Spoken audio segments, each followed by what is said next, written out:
They buried me in the water and I came, I knew. Ha ha. Now I'm baptized in blue. I'm a fighter, I'm a winner, never quit. I refuse to lose. I got heart and I got grit. I'm a warrior that's been baptized in blue. I'm a warrior that's been baptized in blue. I'm a fighter, never winner, never quit. I refuse to lose. I got heart and I got grit. I'm a warrior that's been baptized in blue. I'm a warrior that's been baptized in blue. Welcome to the Changing the Culture podcast with your host, me, Autumn Clifford. As always, I'm very excited to have you here. If you loved that music, go to the end of the podcast, check out the whole song. I love hip hop. I love first responders. So mixing it together is obviously one of the things that I'm passionate about.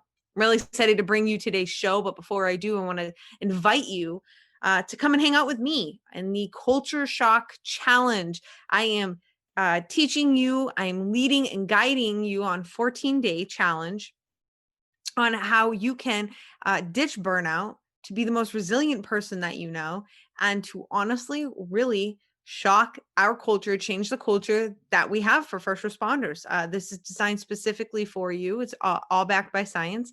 There's a link in the bio. It's free to join. Come and hang out with us. Let's go. You want to feel better? You want to lose some weight? You want to be able to think better? You want to be able to sleep better? This is for you. I made it just for you. All right, fam. I hope you enjoy this podcast episode as much as I enjoyed making it for you. Donna, I'm really excited to have you here with us. Can you please tell us a little bit about who you are? Sure. My name is Donna Michaels. I am currently an author. This is my new title. I've written my first book called Courageously Broken under the name of D.A. Michaels. It is about overcoming adversity and conquering the battle scars of life is what I like to call it.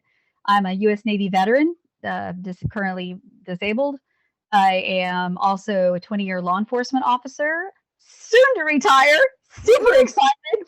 Woohoo! Just got my real estate license, so that's going to be my hopefully icing on the cake if that does well. And for right now, the book is keeping me really busy, so I'm excited about that as well. My goal with the book, I'm very passionate about PTSD among veterans and first responders, and that's more or less the moral of the story with my book is, going through traumatic times, not as only a child as a veteran, but also as from witnessing it after 20 years of law enforcement, kind of going into hell and then climbing out of it and coming out stronger on the other side. So I'm real passionate about erasing the stigma of PTSD so that more heroes will understand that they aren't alone and they'll get the help that they need. I love that. So can you tell us real quick, can we pick up that book on Amazon? You can. It is available on Amazon and Kindle. It is also available on Nook, and it is available on my website. And if somebody ordered, now obviously I don't do the downloads. It's only ebook on Nook and Amazon and Kindle. Amazon is selling it in paperback. I'm sorry, no, it's available in hardcover now as well. But if they order from me off of my website, I will personally sign it and ship it. So just kind of depends what they want. It is courageously-broken.com. So tell me about what's courageously broken mean? Well, I went after all I've been through in my life. I can't even count how many times I've been told, oh my God, your life is crazy. You should write a book. And I would always kind of laugh and go, yeah, right. Who's got time for that? People would tell me, oh, you're so strong. You're so resilient. You're so this, you're so that. But inside, I didn't feel that way. I always felt like I belonged on the misfit Toys Island. I felt broken. I felt different because of my experiences. So even though I was good at putting on a good game face, as they say, inside I didn't feel that way at all. Mm-hmm. And when I hit rock bottom, like I was telling you about 3 years ago, I almost became a statistic. I was done. I couldn't do it anymore. And I made that one phone call to one of my closest friends and the only person I felt like I could trust that wouldn't call the cops and have me Baker acted. And he spent 8 hours on the phone with me and talked me out of the dark hole and convinced me that it was okay to ask for help and that I was worried about my agency finding out. I was worried about losing my job is what I was afraid of. So he helped me figure out a way to do everything on the down low, as they say. And that was where the courage kicked in, because reopening those old wounds that never healed properly was hard as hell. I mean, I will not even sugarcoat it. It sucked. And there was lots of days I wanted to quit because it hurt. Mhm. But that's, I think, where I found the courage to finally ask myself, well, do I want to be miserable the rest of my life, or do I want to just suck it up and move on? And I think that's honestly where the courage came, which I credit to my years going back to Panama, where I worked with SEALs, and that never quit mentality. No matter how dark it gets, you're never out of the fight. And I genuinely think that philosophy saved my life. And I have a few things I want to go over, but how was it to be around Navy SEALs? With the exception of motherhood, the best years of my life. Yeah. Nothing tops being a mom, of course, but it was every day. I mean, the old cliche, join the Navy, it's be an adventure or something like that. I can't even remember what it was, but like aim high Air Force, it was join the Navy, it's an adventure. Yeah. No shit, every day was really an adventure. I mean, all the crazy stories are in the book, and they could be the crudest, rudest, had no modesty whatsoever. Is this family friendly? Yeah. Okay. I'm choosing my words carefully. That's why I'm No, like, no, you don't need to, girl, please. I can You're let it good. loose. Okay, cool. So we, me and another girl, at one point, there was only two of us girls at the unit. At 9:30, I can tell you to this day, 30 years later, 9:30 every morning, Diet Coke break. And we would go sit on the back patio, and the guys would have outdoor showers. And one by one, after PT every morning, they'd walk from the showers to head back to their part of the compound. And it would be, oops, I dropped my towel. And they would take their sweet time picking it up and pulling it up. And I'm like, we're talking like Greek, gladiator bodies, right? Oh yeah. And I mean, Lisa and I would sit there, and like it never got old. It's like, who's going to drop their towel today? Mm-hmm. And I joke, and I'm like, everybody gets mad about men and locker room talk, and I'm like, oh please, women are just as bad. I think we might be worse, But and I'm not saying all women, and just like I'm not saying all men, but in the book I actually explain why these guys are so comfortable in their own skin, and why nudity is really not a big deal. There is actually a scientific reason for it, and it goes back to buds, and the training that they go through. There's Really? a legit. Oh yeah. Well, it was like when I went to boot camp. If you were modest, you better get over it, because you were in a big room taking showers, completely naked, with 40 other women. Mhm. And there were no stalls. There were no walls between the toilets. There were no, I mean, there was no room for modesty. Well, for SEALs, it was, boot camp was, daycare compared to that. Right. So yeah, there's actually people like, oh my God. I'm like, trust me, there's a bit like in cop world, there's a method to our madness. Trust me, there's a reason for everything we do. It may not make sense to you, but there is a reason. Yep. 100%. So Yep. funny. So that's what it was like to be with Navy SEALs. So you loved that. And Loved now it. to circle back around. And not for that reason, for so many other reasons. I mean, like I said, I was a small town girl when I got there, and they took a small town girl who cried the first time they put a gun in my hands, literally, and had me an expert shooter in no time, and taught me how to take care of myself, which one time I used it and it kept me from getting carjacked in a third world country. So, so they taught me a lot of really valuable tools that I definitely have carried through the years. It's amazing. I just feel like it's such a crazy, unique opportunity that a lot of us would love to just be around people of that caliber. I mean, it's a very unique kind of person to become a Navy SEAL, and we've had a few on the podcast, so that's been fun.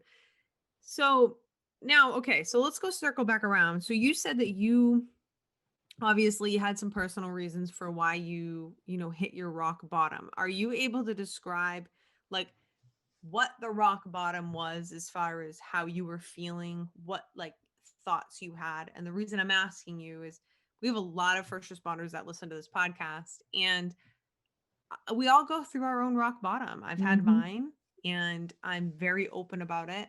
Mm-hmm. And I'm open about it because I just think that we need to ditch the stigma. I mean, Absolutely. we're so much to so many people when you're a first responder that, we hit rock bottom. Like, but sometimes we have to do it behind closed doors most times. Oh yeah, for So, sure. can you tell me like a little bit about yours? Yeah, sure.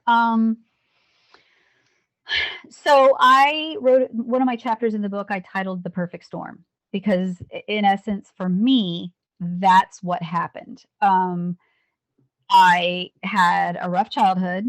I went through some stuff in the Navy prior to getting to the SEAL unit that definitely left a mark on me that I'd never properly dealt with.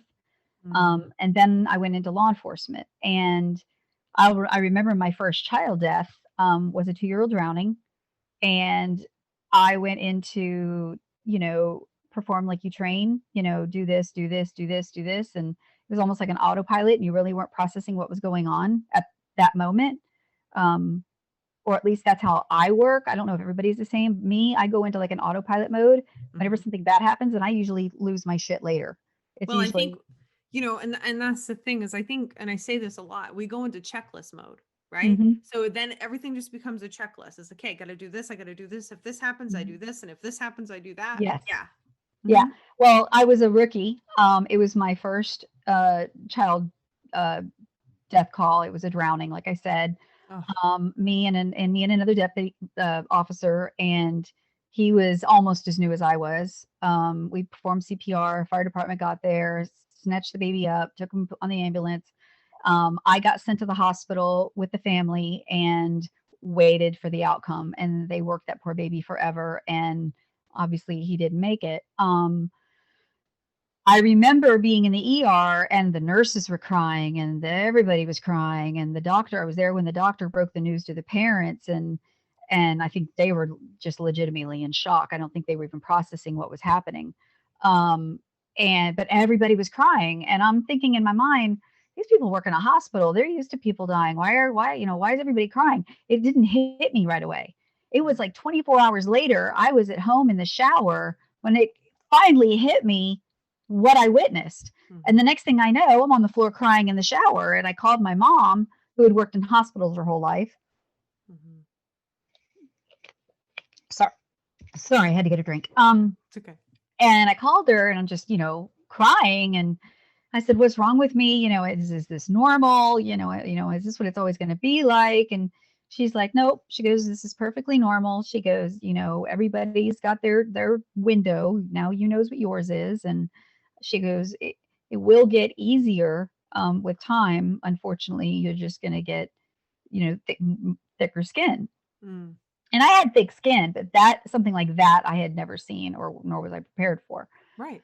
So, over the next 17 years of my career, I witnessed numerous other child deaths. I got into a gun standoff with a suicidal mother who had a gun to her head, while the husband and their oldest son, who was like 21, who both of them weighed at least 250, big, big, big boys. So we had officers fighting the husband and the brother, who were trying to get to the mother, who was holding a gun, while the 13-year-old was hanging in the garage. Oh my gosh. Worst call ever. Oh yeah. That one, oh God, and thank God, she finally put the gun down. Nobody else got hurt. But it was horrific. I mean, that one really, really sucked. And then there were others, but for me, just to give you an idea, and I work for a pretty big agency, so unfortunately, the bigger the agency, the more common the traumas are, because of the population, the density, and whatnot. So, or at least I think that's the way it works. I don't really know. But I know that I've talked to people from small towns, and they're like, "Oh God, we'll only have like 5 calls a week." And I'm like, "Oh no, I carry 20 calls a shift." So, Right. it just depends on the size of the agency, but in the city. But So in 2017, I was going through a personal struggle. I had gotten into a toxic relationship. I hadn't been in a relationship since my daughter was born. She was 11 years old at the time. It lasted 4 months, and it took me another 9 months to get the son of a bitch out of my house. He was out, physically was out, but all of his crap was still. I couldn't get like, hello, come get your crap out of my house. So it turns out, and I didn't know it at the time, he's a bipolar alcoholic. And I had to hire an attorney to just finally get him out of my life. But it came with a lot of drama and at a huge financial cost to myself. So I was dealing with his crap at the time. Now, if it had been just that, I would have been fine. It would have just been a nasty, ugly breakup. But in the middle of all this, my German Shepherd died, who I had rescued and was my baby. And 2 days later went into ICU and was not doing well at all. And 2 days later, I had another 2-year-old drowning. Oh my God. So for me, it was back-to-back traumas too close together. It's one thing to get knocked down, but you get yourself back up again. Yeah. For me, I think it was, like I said, it was a perfect storm. Before I could get up from one, I got punched in the face by another. With the baby dying was the straw that broke the camel's back, because when that happened, it opened up Pandora's box where everything had been nice and compartmentalized and tucked away in the back of my brain, right? And every child death I worked in my career was haunting me. Every traumatic car crash I worked, I was seeing the faces of the people I was talking to when they died. Every traumatic thing I had ever been on, like, hit me at once. It was like somebody literally blew up Pandora's box, and it took me to my knees. It was horrible. It was about I got to where I withdrew, which is not like me. I'm like I was telling you, I'm a pretty outgoing person. I wasn't taking phone calls from anyone, which should have been a clue to some people, because I'm one of those people that if I miss your call, I'll call you right back. Yeah. So I wasn't answering calls. I wasn't going at work. I was responding to calls and canceling my backup so my backup wouldn't see me. Really? Yeah, it was bad. Wow. Now, if it was a legit call that I really needed a backup on, yeah, I mean, I wouldn't cancel that. But if it was a BS call, I would cancel my backup, because I just didn't want. Everybody knew me. Like, strangers didn't know me. They don't know what my normal persona was. But people at work knew me, and they knew my normal persona. And I knew one look at me, they were going to know something wasn't right. So I was trying to hide it, and I was failing miserably. So I would come home, I would crawl in bed, I would cry, and I would cry, and I would cry, and it was all I could do just to get out of bed and go to work or do anything. And my daughter was witnessing all this, and now I'm a failure as a mother. My child shouldn't see me this way. She'd never seen me like that before. I mean, in my daughter's eyes, I was Wonder Woman, and now I'm just a mess. So I felt like I was failing as a mom. All the demons got in my head and just really started doing a number on me. And I started just saying, this sucks. I don't want to do this anymore. I don't want to, I knew I needed help. When I started thinking about punching out and the thoughts started going through my head, the ideology, as they say, I knew I needed help, but I knew I was scared to death to ask for it, because I'm like, dude, they're going to take my gun and badge. And then I'm going to be embarrassed, and everybody's going to find out, and it's going to, and shame my family and my daughter. And so, I mean, just the demons got the best of me. And I started making a plan, and I had it all figured out. And I put my daughter on an airplane, and I sent her to a really close friend of mine who lives in Tennessee, and to spend some time on the farm, and made it sound like it was going to be like a little vacation for my daughter. And I started, figuring it out. So when I finally got to that point, I made a phone call to my person. Everybody has their person. I write a lot about him in the book. I called my person because he was the only person I could trust to tell what was really going on with me. I mean, he knew I was going through a hard time and he knew I was upset, but he didn't know I was having suicidal thoughts. Yeah, So I called him and he was horrible about answering his phone. Because he's deaf from military, and if he ain't got his hearing aids in, he can't hear the phone. Oh. So now he's got those fancy ones where his hearing aids are actually his Bluetooths, and it's pretty cool because he'll leave his phone down and he'll walk away and he can hear what people say when he leaves the room. I'm like, oh, you sneaky little shit. But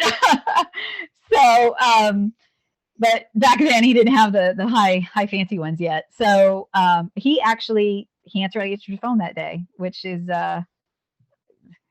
nothing short of a miracle, honestly, if you knew his track record about answering his phone. Yeah. But he answered his phone, and as soon as in my mind, I was prepared to leave a voicemail because I was like, I'm just going to leave a voicemail, tell him I love him, and that's it, right?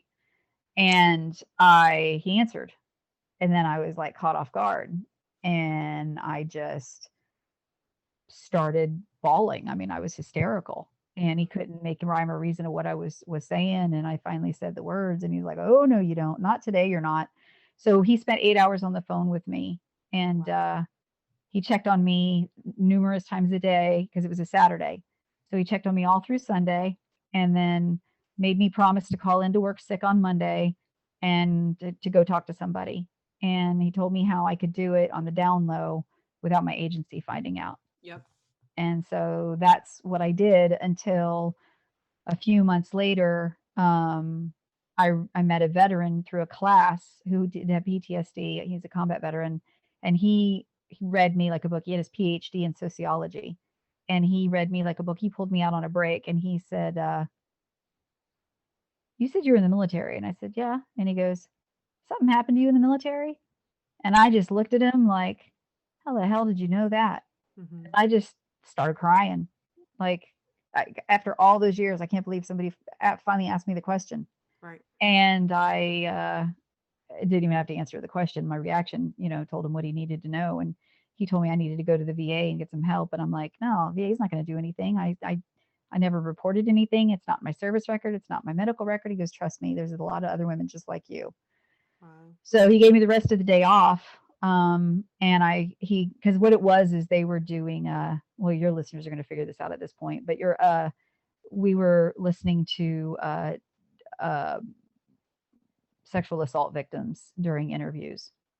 And, I was struggling watching the videos, and he picked up on it. And, so I went to the VA, and I'm just standing there and I'm crying, and I'm like, why am I here? These people aren't going to believe me, And the woman's like, ma'am, I can't help you if you don't tell me what you need. And I'm just standing there, and I looked up and I saw a big poster, and it said, MST, need help, MST, and explained what it was. And it gave a phone number. And all I did was point at the poster because I couldn't even say it. I just pointed. And she turned around and she looked at what I was pointing at. She goes, have a seat. I'll be right back. And within minutes, I was in a psychologist's office and getting registered. And it took a bit. I mean, I got help right away. I mean, like immediately. I got put into a program. It helped a lot. I know a lot of people say bad things about the VA, but I will say they have come a long, long way in the last few years. Good. And so I have nothing negative to say about them. But so anyway, a year ago, I got offered an opportunity to get some help at the Cooper Clinic in Dallas, Texas. And I wanted to go, but it would require 3 weeks off work. And I had to tell my agency why I needed 3 weeks off work. And when I told them, which I was super nervous about, they were actually pretty cool with it. And the good news is they were very supportive of me getting help. They even wrote it up as a workman's comp injury because of the baby that drowned. Amazing. Yeah. So I'm actually getting dual help. I have help at the VA and I have help through workman's comp. And I love. I mean, I can genuinely say my counselor and my doctor are phenomenal. So I'm very happy with the care that I'm getting. but at the same token, they wouldn't let me go to Dallas and get the care at the Cooper. They wanted me to treat locally, and I'm not a fan of that idea because the local program is more for normal first responder like traumas, where mine's a bit more complicated. Mine's very, you know, partially, sexual assault and then partial first responder. So mine's way more complicated than the average, a veteran who only saw combat or a first responder who only has seen too much of, dead bodies or a partner lost or whatever. Mine's like a puzzle with a lot of little pieces.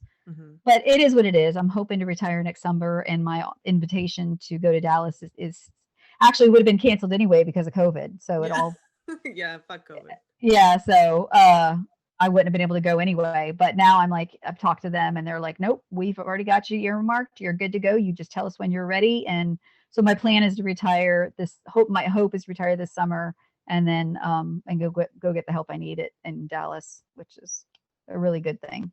Even my workman's comp doctor's like, this is the opportunity of a lifetime. That's the best treatment facility in the world. And I'm like, really? He goes, oh yeah, Cooper Clinic is it. So that was pretty cool. Yeah. That is really cool. So that's what the book, this is what the book is about? Well, the book is about, it's everything. It's everything from my childhood and, how I was raised and why I joined the Navy, to my adventures and traumas in the Navy. One trauma, mostly adventure. I think I'm pleasantly surprised to find out that as many men are enjoying my book as women. I honestly thought that it was going to be, something that women were drawn to, but I can honestly say that 50-50. I mean, I've had men reaching out to me going, oh my God, I can't put it down. It'll make you laugh. There are stories in there that are absolutely hilarious. And then there's the sucky parts that will make you cry. And then there's the rock bottom. And then there's the triumph in the end. And I am honest to a fault. I will be the first one to tell you that hasn't happened yet, but there might be some people that read this book and think that they can't stand me because I even admit to, mistakes that I've made and things I shouldn't have done. I'm not a saint by a long shot, but nobody is. And that's kind of my point. It's like if a person's made bad decisions in their life or made mistakes in their life, what I've learned is a lot of our mistakes and bad decisions we make, I think honestly, PTSD might be the underlying reason. We get to a point where we just don't care. We get numb. Absolutely. Do you mind me asking, you said that you had a plan. What was your plan? I was going to make it look like an accident so the insurance company would take care of my daughter. Well, of course. Yeah, not stupid. No. You want to know specifically what it was? Yeah. I was going to crash my car into a big concrete pole on an overpass. Well, Jesus Christ. What if you didn't die? That'd have been. Oh, no, trust me. I've seen enough deaths at that particular pole. Did you? Yeah, there's been countless deaths at this one specific spot. Well, I have to say, what a miracle it was that your friend picked up the phone that day. Yeah. Let me ask you this. Do you think that at the time, do you think your agency was lacking in supporting you and other officers?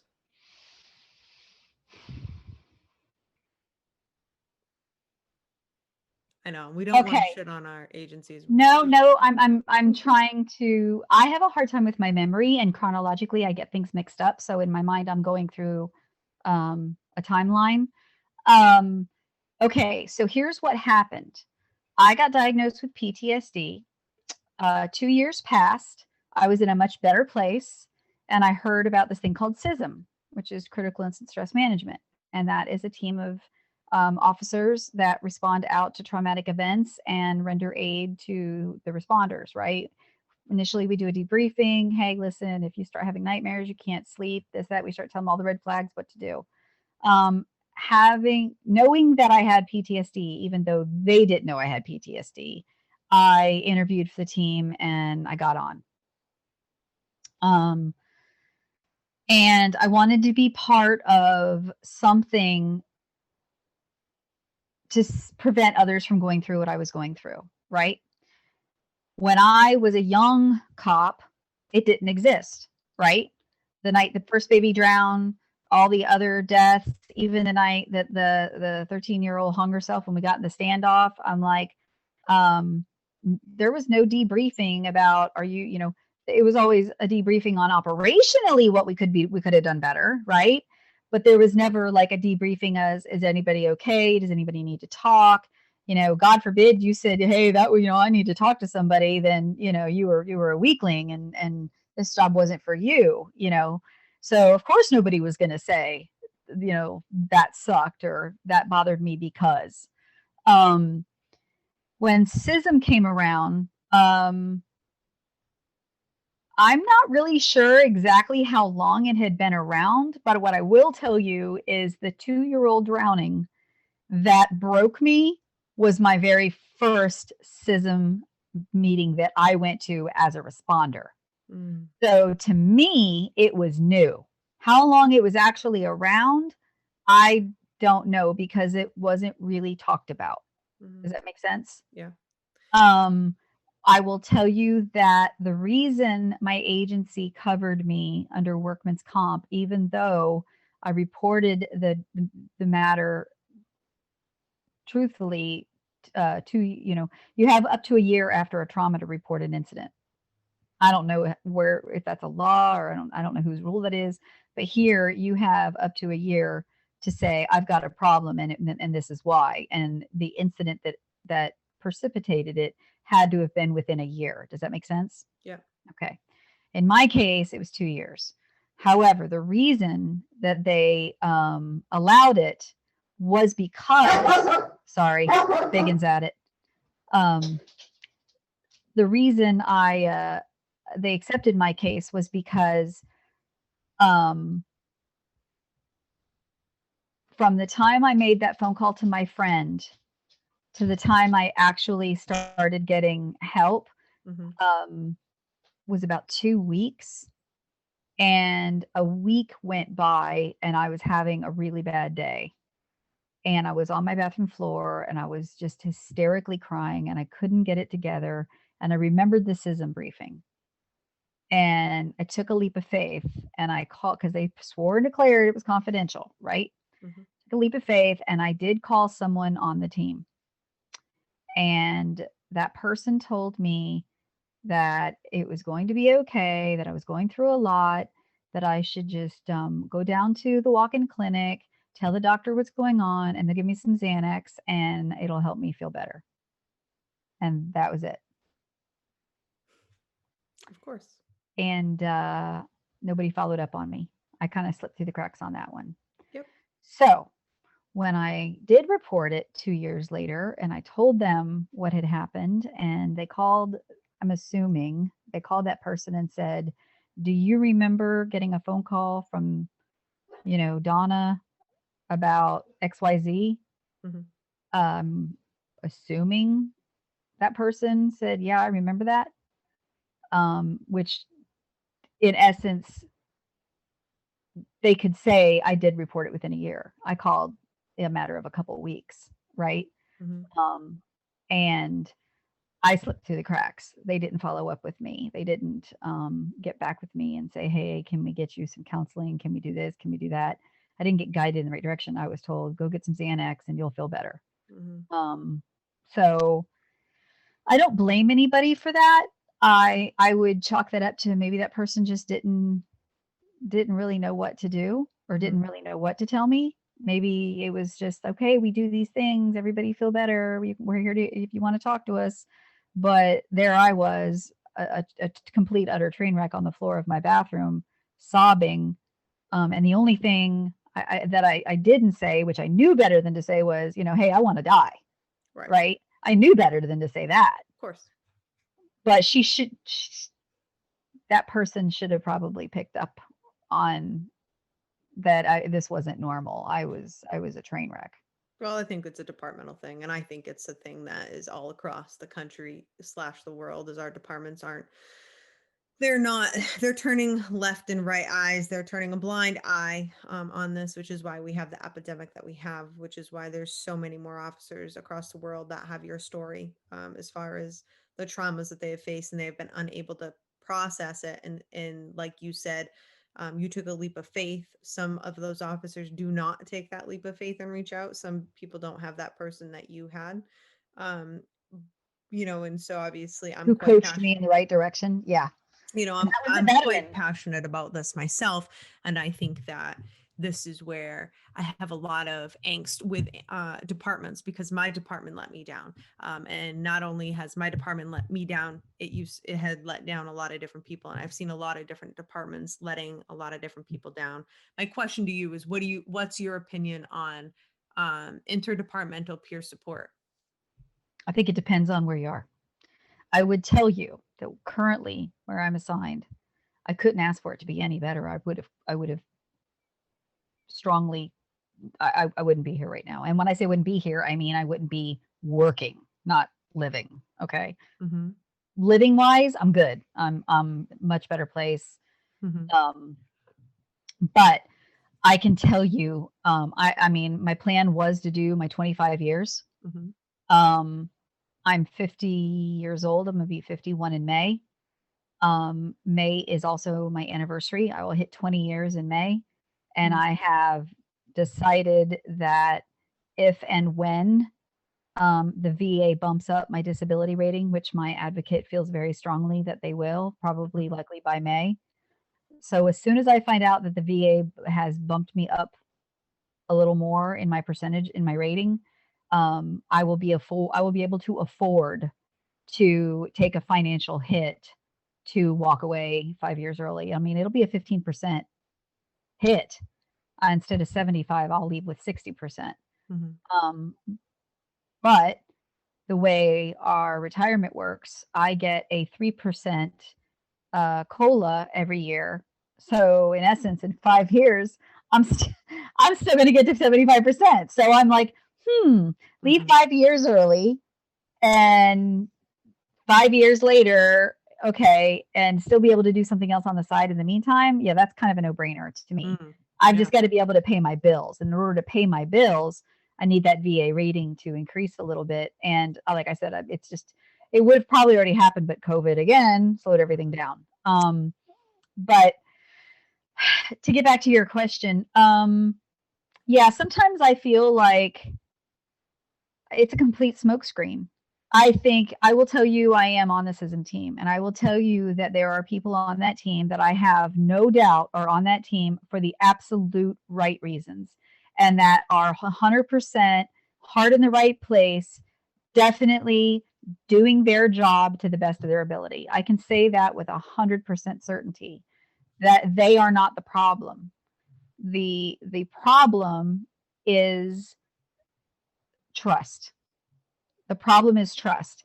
And the reason that there is a trust problem is it's a leadership issue. Mm-hmm.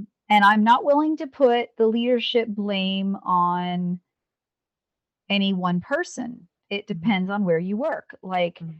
I have two supervisors right now that they're the ones that keep me going. They're amazing. One of them is a mental health specialist. He teaches it. He's got, a master's degree in mental health, and he's like this literally the subject matter expert for our agency. That is my sergeant. Mm-hmm. So and my corporal, as far as my book is concerned, is like my number one fan. So I mean, I could not ask for better support in the current position that I'm in, and that's what keeps me going. Now, if either of them were to retire and I got a different supervisor who didn't get it and didn't understand it and thinks it's a bunch of hocus pocus kumbaya crap, which is a very common philosophy, Mm-hmm. that's the one I probably would lose my shit and say fuck you and the horse you rode in on. I mean, and that almost happened recently. I mean, I had a superior that is not in my chain of command who I did not even know had been promoted to a lieutenant, blindside me and corner me and berate me in front of other people over something that wasn't even accurate. And when I tried to defend myself and say, whoa, I don't, where'd you get that information? Blah, blah, blah, blah. And I tried to defend myself. He continued to berate me in front of other people. And I was literally in a corner of a cubicle.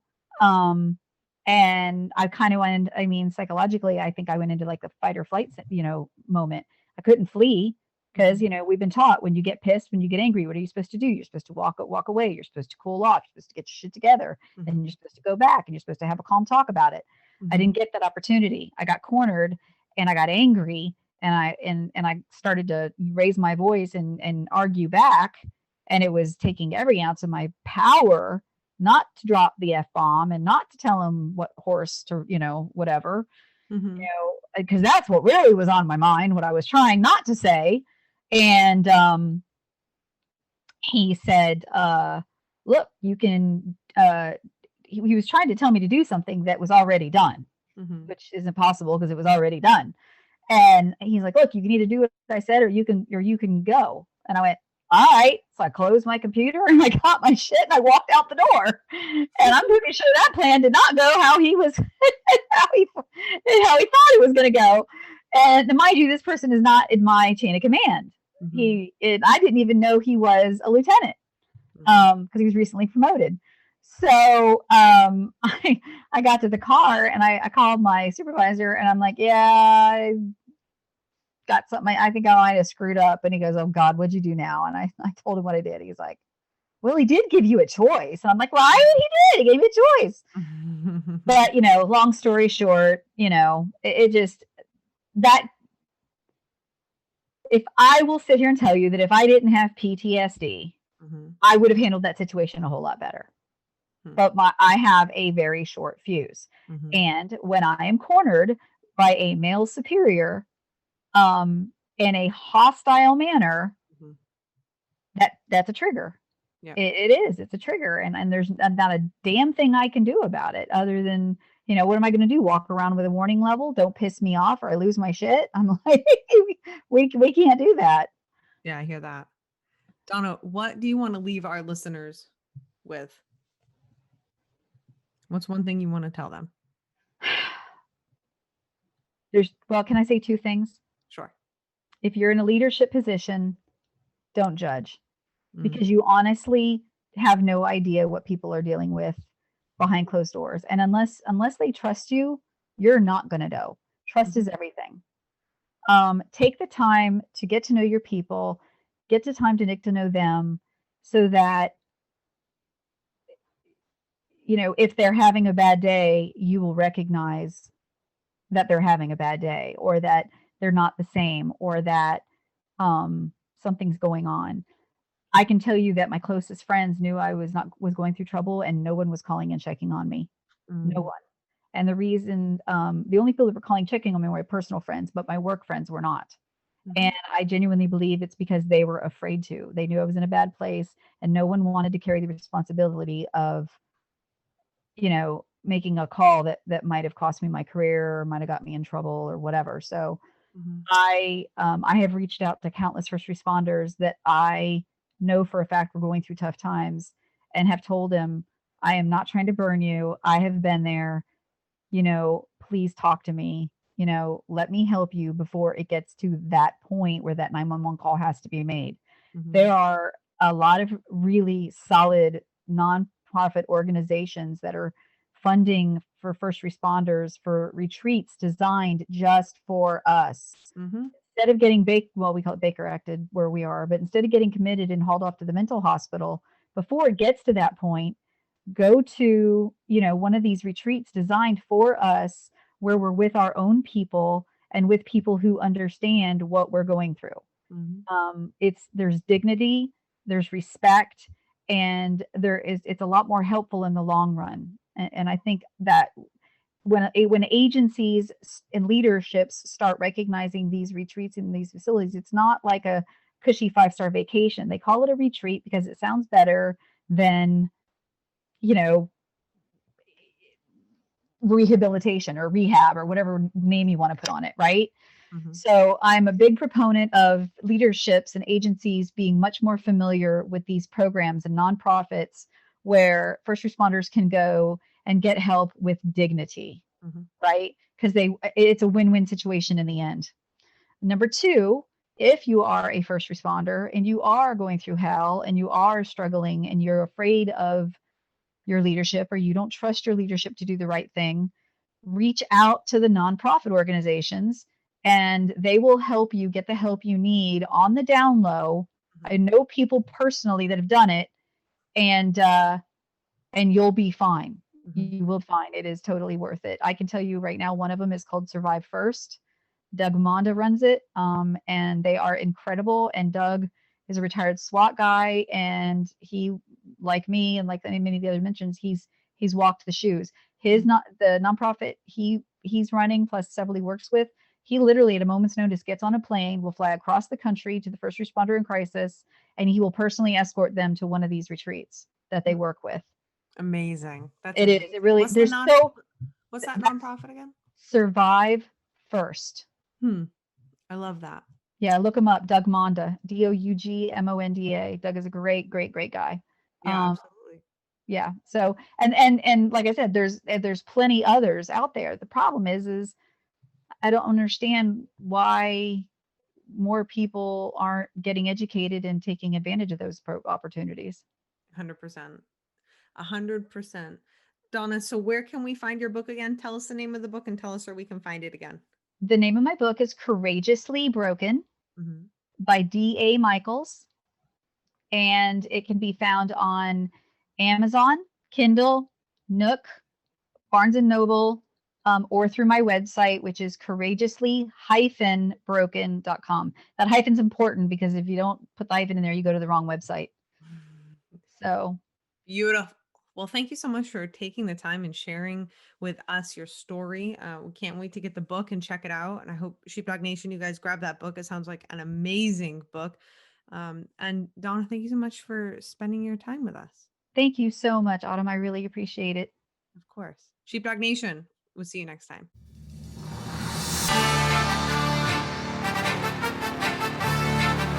They buried me in the water and I came, I knew. Ha ha. Now I'm baptized in blue. I'm a winner, never quit. I refuse to lose.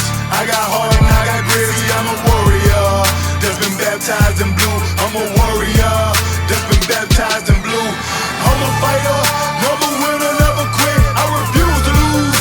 I got heart and I got grit. See, I'm a warrior that's been baptized in blue. I'm a warrior that's been baptized in blue. They buried me in the water in the Holy Ghost. I came out with a badge and gun and a heart that said never run. I signed up for a job you wouldn't dare to do. This ain't no green screen movie, don't compare the two. We look at your actions in the elements and everything relevant. If they line up, prepare to pay the consequence. You do dirt, you get cussed, no bluff. It's ignorant to think we will shoot with your hands up if you the police. You feel the world is against you, like every call you go to, people trying to tempt you. Well, Hail Mary, Hail Mary, Hail Mary. I ride on the devil, I ain't scary, and I ain't worried. You want my life, come take it, it's gonna be a fight. I take you to the light, like Will and Bright. I wouldn't expect you to understand what I do, only the thin blue line, cause they baptized in blue. I'm a fighter, I'm a winner, never quit. I refuse to lose. I got heart and I got grit. See, I'm a warrior that's been baptized in blue. I'm a warrior that's been baptized in blue. I'm a fighter, I'm a winner, never quit. I refuse to lose. I got heart and I got grit. See, I'm a warrior that's been baptized in blue. I'm a warrior that's been baptized in blue. I can't explain the pain when I see a name on the wall. All I feel is rage, put me in a cage, let me brawl. Sometimes I can't help but cry, like why did he die? I know it was him, but it could have been I. What about the kids? What about the spouse? Yeah, now who gon' put food inside them babies' mouth? It's a bigger picture when the officer down. Domino effect, Blue Nation, family, country, and town. The media don't cover us.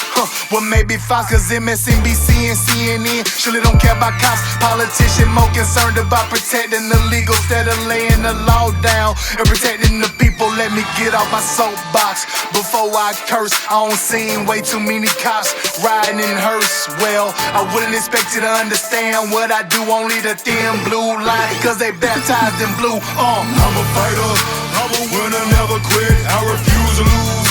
I got heart and I got grit. See, I'm a warrior that's been baptized in blue. I'm a warrior that's been baptized in blue. I'm a fighter.